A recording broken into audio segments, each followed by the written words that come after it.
యువరాణుల్ని ఈ నరకాసురుడు బంధిస్తే వారందరినీ విడుదల చేశాడు. వాళ్ళందరూ కృష్ణుడికి ఆకర్షితులయ్యారు. కృష్ణుడు వాళ్ళందరినీ పెళ్లి చేసుకున్నాడు. ఒక వ్యక్తిని తిరస్కరించాడు మన రాముడు, కానీ కృష్ణుడు మాత్రం 16,100 మందిని పెళ్లి చేసేసుకున్నాడు. అంటే ఒక్కొక్క రూపంలో ఒక్కొక్క శక్తిని, ఒక్కొక్క భావాన్ని ప్రదర్శిస్తాడు ఆయన.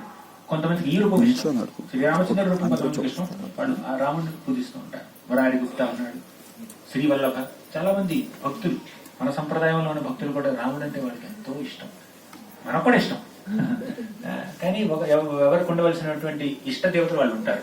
ఇప్పుడు 10th ఫ్లోర్ ఉందండి, 10 ఫ్లోర్లు ఉన్న బిల్డింగ్, 10 ఫ్లోర్లు కాదు, 25 ఉంటాయి, 30, 40 ఉంటాయి కదా. 40th ఫ్లోర్ లో మీకు నగరం బాగా కనిపిస్తుంది. మీరు ఎందుకు 10th ఫ్లోర్ లోనే ఆగిపోయారు అని అనలేము మనం. వాళ్ళకి 10th ఫ్లోర్ ఇష్టం, కొంతమంది 5th ఫ్లోర్ ఇష్టం, కొంతమంది 40th ఫ్లోర్ ఇష్టం, కొంతమందికి 40th ఫ్లోర్ మీద టెర్రస్ మీద దాని పైకి ఎక్కువ చూస్తారనమాట. వాళ్ళు పైన చిన్నది హౌస్ ఉంటుంది కదా, ట్యాంక్ ఉంటుంది, ఆ ట్యాంక్ మీదకి ఎక్కువ చూస్తారు వాళ్ళు, వాటర్ ట్యాంక్ మీదకి ఎక్కి. వాళ్ళకి అంత హైట్ లో ఉంటే ఇష్టం.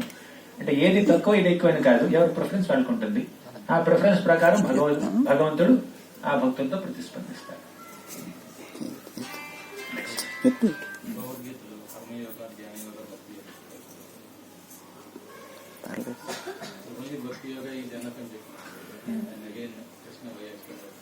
ఒక క్షణం ఉంది, ముందు మాతాజీ కృష్ణ అడిగారు. భాండీర వనంలో అది అయిపోయిన తర్వాత మీ దగ్గర వస్తాను. భాండీర వనంలో బ్రహ్మదేవుడే పురోహితుడిగా రాధాకృష్ణ వివాహం చేశాడు, అది తెలిసిందే మనందరికి. కాకపోతే ఇవన్నీ మీరు రికార్డ్ చేసేస్తున్నారు, చాలా చాలా డీప్ శాస్త్రాలు అనమాట ఇవన్నీ. సరే చెప్తాను, మీరు అడిగారు కాబట్టి. ఎవ్రీథింగ్ ఈ శాస్త్రం. ఇప్పుడు ప్రేయసి ప్రియులు డైరెక్ట్ గా కలుసుకోవడానికి ఎటువంటి ఆటంకాలు లేవనుకోండి, ఆ కలయికలో, ఆ మీటింగ్ లో పెద్ద మజా ఉండదు, అవునా? కానీ తల్లిదండ్రులని, తర్వాత భర్త అని, ఇంకేదో ఏదో రకాల అవరోధాలు ఉన్నాయనుకోండి, కట్టుబాట్లు ఉన్నాయనుకోండి, అవన్నీ దాటుకుంటూ వచ్చి ప్రేయసిని కానీ ప్రియుడిని కానీ కలుసుకుంటే అందులో ఎక్సైట్మెంట్ ఎక్కువ ఉంటుంది అనమాట. అటువంటిదంతా ఈ ప్రపంచంలో అది చాలా డిగ్రేడెడ్ బిహేవియర్ గా చూస్తాం మనం. కానీ ఆధ్యాత్మిక ప్రపంచంలో అదొక ఎక్సైట్మెంట్ అనమాట. అలా కొన్ని ఒడిదుడుకులు ఉంటే ఆ ఒడిదుడుకుల్ని దాటుకుని వచ్చి రాధారాణి కృష్ణుని కలుసుకుంటే అందులో ఒక మాధుర్యం ఉంటుంది అనమాట. ఇప్పుడు మాధుర్య ప్రేమని 2 రకాలుగా ఆస్వాదిస్తారు భక్తులు. ఒకటి విప్రలంభ, 2 సంభోగ. విప్రలంభ అంటే పెయిన్ ఆఫ్ సపరేషన్, అంటే విరహ భావనని ఆస్వాదిస్తారు వాళ్ళు. అంటే ప్రేయసికి కానీ ప్రియుడు కానీ పక్కన లేనప్పుడు వాళ్ళలో కలిగేటటువంటి ఆ విరహ భావాన్ని విప్రలంభ అంటారు. సంభోగం అంటే వాళ్ళు కలిసినప్పుడు వాళ్ళలో కలిగే ఆనందాన్ని సంభోగం అంటారు. ఇది కావాలి, అది కావాలి. అంటే ఒక చక్కగా మన మనసుకి ఎంతో సన్నిహితుడైనటువంటి ఒక వ్యక్తిని మనం మిస్ అయ్యామనుకోండి, ఆ మధురమైన ఫీలింగ్ వేరు. మిస్ అయితే పక్కనే ఉంటే అదొక ఫీలింగ్, మిస్ అయ్యామనుకోండి, వాళ్ళు అక్కడ ఉన్నారు, నెల అయింది ఇంకా రాలేదు, సంవత్సరం అయింది చూడలేదు నేను అని మిస్ అవుతున్నారు మీరు, అందులో వచ్చే ఫీలింగ్ వేరు అనమాట. అలాగే ఆధ్యాత్మిక జగత్తులో కూడా ఆ రాధాకృష్ణుల మధ్యలో విప్రలంబ సంభోగ అనేటువంటి ఈ 2 ఫ్లేవర్స్ లోనూ వారి యొక్క ప్రేమ వ్యక్తపరుచుకుంటారు ఒకరినొకరు. అది ఈ భూలోకంలో ఎలా జరిగిందంటే, ఇంకొకరిని వివాహం చేసుకున్నారన్నటువంటి ఒక భావన కల్పించి అదంతా ఒక లీలలో భాగం అనమాట. అక్కడ వారిని తప్పించుకుంటూ కృష్ణుడి కలవడానికి వస్తున్నారు, అవరోధాలు దాటించుకుంటూ వస్తున్నారంటే అటువంటి ప్రేమ ఎక్కువ ఆస్వాదనీయంగా ఉంటుంది. ఆ పరిస్థితిని కల్పించడానికి మాత్రమే ఇది తప్ప రాధారాణికి ఎవరిని స్వీకరిస్తుంది చెప్పండి? తన యొక్క భర్తగా అసలు కృష్ణుడు రాణిదే కళ్ళే తెరవనటువంటి రాధారాణి పసికందుగా ఇంకెవరిని భర్తగా స్వీకరిస్తుంది? అది కేవలం వారి యొక్క మాధుర్య ప్రేమని, ముఖ్యంగా విప్రలంభ ప్రేమని ఆస్వాదించడం కోసం తీసినటువంటి సెట్టింగ్ అనమాట ఈ లీలలో.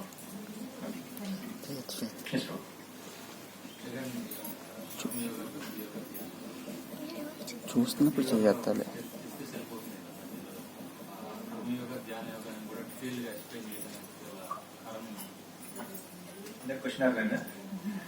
భక్తి యోగమే సుప్రీం అయినప్పుడు భగవద్గీతలో కర్మయోగం, జ్ఞానయోగం, యోగాలని ఎందుకు చెప్పారు? అది క్వశ్చన్. ఇప్పుడు మీరు ఒక ఫోన్ కొందాం అనుకున్నారు అమెజాన్ లో, ఆ ఒక ఫోన్ చూస్తే సరిపోతుంది కదా, 10 రకాల ఫోన్లు చూస్తారు, దాని స్పెసిఫికేషన్స్ కంపేర్ చేస్తారు, ఇది ర్యామ్ ఎంత, రామ్ ఎంత, కెమెరా ఎంత మెగా పిక్సెల్ ఉంది. మీరు కొనను అనుకున్నటువంటి ఫోన్ కూడా మీరు స్పెసిఫికేషన్ చూస్తారు, అవునా? ఎందుకు చూస్తారు?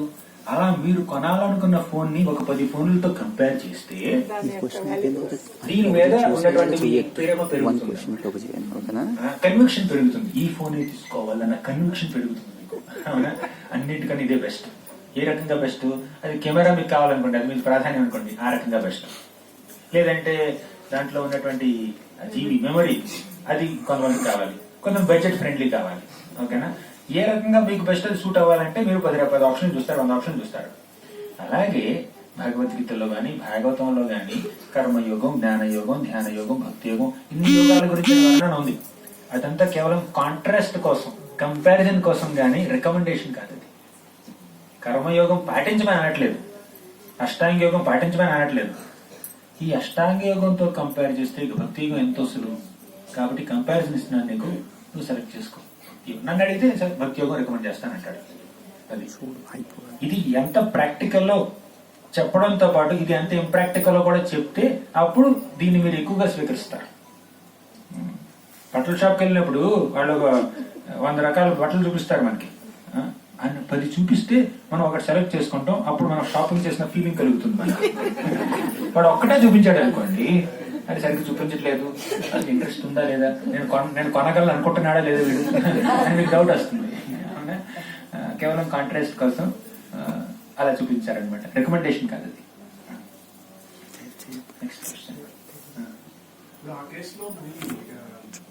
ప్రభుజీ పిలు కృష్ణుడు చూసినట్టయితే కర్మ చేయమన్నాడు, యాక్టివ్గా ఉండు. నాకు ఒక కొటేషన్ చెప్పండి, ఎక్కడ కృష్ణుడు అర్జునుడి కర్మ చేయమన్నాడు? నేను దానికి ప్రతిగా ఇంకో కొటేషన్ చెప్తాను, ఎక్కడ భక్తి చేయమన్నాడు. అంటే 2వ అధ్యాయంలో 2వ శ్లోకం ఉంటుంది, ఆ శ్లోకం పాయింట్ అదే కదా. 2వ అధ్యాయమే కాదండి, మీరు డైరెక్ట్ గా 2వ అధ్యాయంలో 36-37 శ్లోకాలకు వెళ్ళండి. అక్కడ ఏమన్నాడు కృష్ణుడు? యుద్ధం చేస్తే, ఆ యుద్ధంలో గెలిస్తే ఈ గొప్ప హస్తినాపుర సామ్రాజ్యాన్ని అనుభవిస్తాను, మీకు ఒకవేళ యుద్ధంలో ఓడిపోతే, చనిపోతే స్వర్గాన్ని అనుభవిస్తాను అని సకామ కర్మ గురించి కూడా చెప్పాడు. అదేమన్నా అల్టిమేట్ టీచింగ్ భగవద్గీత. మీకు పిల్లలు చెప్తున్నాను భగవద్గీత, వాళ్ళు ఏమన్నా తెలుసా? Prabhu, why Krishna is saying we have to go to Swargaloka, we have to go to Goloka, right? వాళ్ళు కూడా తిరస్కరించారండి కృష్ణుడు చెప్పిన మాటని. మీరు 2nd చాప్టర్ భగవద్గీతలోకి వెళ్తే అందులో 31వ శ్లోకం నుంచి 36-37 శ్లోకాల వరకు కృష్ణుడు సకామ కర్మ చెప్తాడు. అందులో ఏం చెప్పారు? నువ్వు యుద్ధం చేస్తే, గెలిస్తే నీకు హస్తినాపుర సామ్రాజ్యం లభిస్తుంది, ఆనందించు. అక్కడ ఓడిపోతే, చనిపోతే స్వర్గం దొరుకుతుంది, అక్కడ ఆనందించన్నాడు. స్వర్గలోకానికి వెళ్ళొచ్చు. యుద్ధంలో గెలిచినా ఓడినా కూడా నీకు ఆనందమే, స్వర్గలోక ఆనందం లేదంటే ఆనందం అన్నాడు. కానీ అది కాదు కదా అల్టిమేట్ టీచింగ్. అంటే బిల్డప్ చేస్తున్నాడు కృష్ణుడు. గీతలో చెప్పిన ప్రతి శ్లోకం, భగవద్గీతలో చెప్పిన ప్రతి శ్లోకం కంక్లూజన్ కాదండి, కంక్లూజన్ చివరిలో వస్తుంది, అవునా? కానీ ప్రభుపాదుల వారు భగవద్గీత చదివితే కంక్లూజన్ ముందు నుంచి వచ్చేస్తుంది అనమాట. కర్మయ్య గారు కూడా ప్రత్యేకంగా చెప్తారు. కాకపోతే కంక్లూజన్ ఇంకా ఇవ్వలేదు. మీరు మధ్యలో 2వ చాప్టర్లోనూ 3వ చాప్టర్లో శ్లోకం చేసేది కంక్లూజన్ అనుకుంటే అలా. చివరిలో ఏమన్నాడు? సర్వధర్మాన్ పరిత్యజ్య మామేకం శరణం వ్రజ. ఇది కర్మయోగం, భక్తియోగం. కంక్లూజన్ అది. డిస్కషన్ చేసేవాడు బోల్డ్ చెప్తాడు.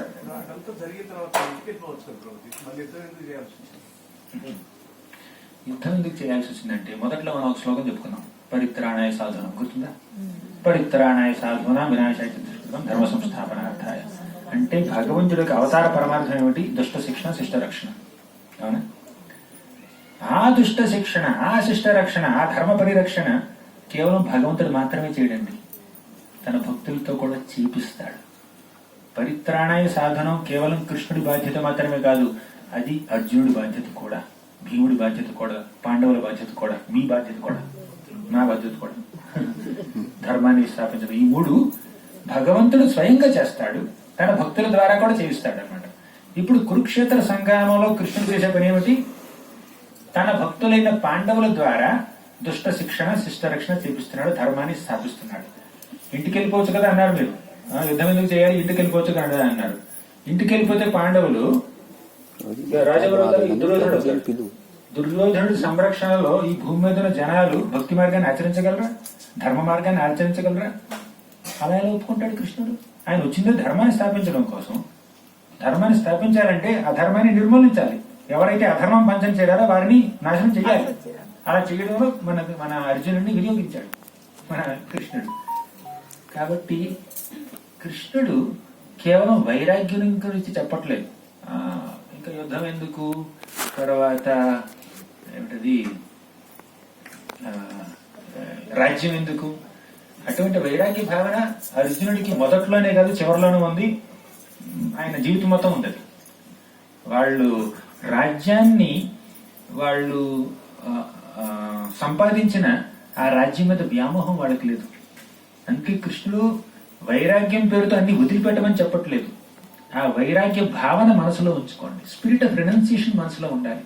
మీరు రెనౌన్సెంట్ అవ్వచ్చు కాకపోవచ్చు, కానీ స్పిరిట్ ఆఫ్ రెనౌన్సియేషన్ లోపల ఉండాలి, డిటాచ్మెంట్ లోపల ఉండాలి. అది కృష్ణుడు చెప్పేది. కాబట్టి యుద్ధం చేశాడు, రాజ్యాన్ని రాజ్య ప్రజల్ని దుర్యోధనుడు అనేటటువంటి ఒక చెడ్డ రాజు నుంచి కాపాడారు, ధర్మాన్ని రాజ్యంలో స్థాపించారు. తర్వాత ఆ రాజ్యం మీద ఎటువంటి వ్యామోహం వెళ్ళలేదు. డివోటీ ఆడవుట్ అడుగుతుంది. అదేం క్వశ్చన్ అండి? నాకంటే ఐ మీడియేట్ నాకు అర్థం కాలేదు వాస్తవానికి. ఆప్నాలెడ్జ్ కంప్లీట్ గా నాకు అర్థమైంది ఏంటంటే this is complete individual. My inside out side spirituality ఉంది కదా. సో ఇక్కడ అర్జునుడు అంటే ఇంత ఒకటి అంటే ఆల్మోస్ట్ 18 చాప్టర్స్ చెప్పిన తర్వాత కన్క్లూజన్ ఇస్ భక్తి యోగం ఇస్ ద కన్క్లూజన్. సో ఆ భక్తి యోగం అంటే అది అయిపోయిన తర్వాత, యుద్ధం అయిపోయిన తర్వాత కృష్ణ డిస్పర్స్. సో ఆయన ద్వారకాకి వెళ్ళిపోయారు. సో ఈయన ధర్మరాజు ఆ రాజ్యాన్ని పరిపాలించారు. సో ఇక్కడ కంప్లీట్లీ అక్కడ కూడా అంటే ఈ ట్రీటెడ్ as a friend. భక్తి యోగం అనే అంటే ఆయన భక్తి యోగం అన్నమాట అనేది నాకు అర్థం కాలేదు. అంటే రియల్ గా వెదర్ ఈ ఫాలోడ్ వాట్ కృష్ణ సేస్. కృష్ణుడు భగవద్గీత చెప్పక ముందే అర్జునుడు భక్తి యోగాన్ని ఆచరిస్తున్నాడు. చెప్పిన తర్వాత కూడా ఆచరించాడు, చెప్పక ముందు ఆచరించాడు, చెప్తున్నప్పుడు కూడా ఆచరిస్తూనే ఉన్నాడు. అర్జునుడు కృష్ణుడి యొక్క శాశ్వత భక్తుడు. అర్జునుడి మనసులో ఆ సందిగ్ధం రావడానికి కారణం ఏమిటో తెలుసా? కృష్ణుడు మనందరికీ భగవద్గీత జ్ఞానాన్ని అందించాలనుకున్నాడు. అర్జునుడు ఒక పనిముట్టుగా వాడుకున్నాడు. నిమిత్త మాత్రం భవసవ్య సాచిని, నిమిత్త మాత్రుడుగా. ఇప్పుడు భక్తి యోగాన్ని ఆచరించడం అంటే ఏమిటి చెప్పండి? శ్రవణ కీర్తనాలు చేయడం, భగవంతుని ఆరాధించడం. అది అర్జునుడు చేయలేదా? మీకు కనిపించకపోవచ్చు, మీరు అప్పుడు లేరు కాబట్టి. అది పుస్తకాల్లో రాసి ఉండకపోవచ్చు. కానీ భాగవతంలో ఏం చెప్పారంటే దర్శన స్పర్శ సంలాప శయనాసన భోజనై అన్నారు. కృష్ణుని దర్శించుకుంటున్నారు, వారు స్పర్శిస్తున్నారు, ఆయనకు ఆహారం తినిపిస్తున్నారు, ఆయనకి ఎన్నెన్నో సేవలు చేస్తున్నారు పాండవులంతా. అసలు ఈ భక్తి మార్గాన్ని ఆచరిస్తే మనలో కలిగే భావన ఏమిటి తెలుసా? కృష్ణుడి పట్ల నిస్వార్థమైనటువంటి ప్రేమ. ఆ ప్రేమ పాండవులకి లేదా? కృష్ణుడి పట్ల ఎంత ఆప్యాయత ఉంది, ఎంత అనురాగం ఉంది, ఎంత ప్రేమ ఉంది, ఎంత భక్తి ప్రపత్తులు ఉన్నాయి, అది వారి యొక్క ప్రతి ప్రవర్తనలోనూ తెలుస్తుంది. విప్ర ధర్మాచ్యుతాశ్రయ అని భీష్ముడే పాండవులు కొనియాడాడు. అసలు మన యుధిష్ఠిరుడు గాని పాండవులు గాని ఎలా పరిపాలించారు వారి రాజ్యాన్ని? నిశమ్య భీష్మోక్త మత అచ్యుతోక్తం. అచ్యుతుడు వారికి ఇచ్చినటువంటి ఆజ్ఞలు, ఆ గైడెన్స్ ప్రకారమే వాళ్ళు పాటించారు ఈ హస్తినాపుర సామ్రాజ్యాన్ని. అలా యుధిష్ఠిరుడు గాని పాండవులు గాని అర్జునుడు గాని వీళ్ళందరూ ఎల్లప్పుడూ శాశ్వతంగా చేసింది భక్తి యోగమే.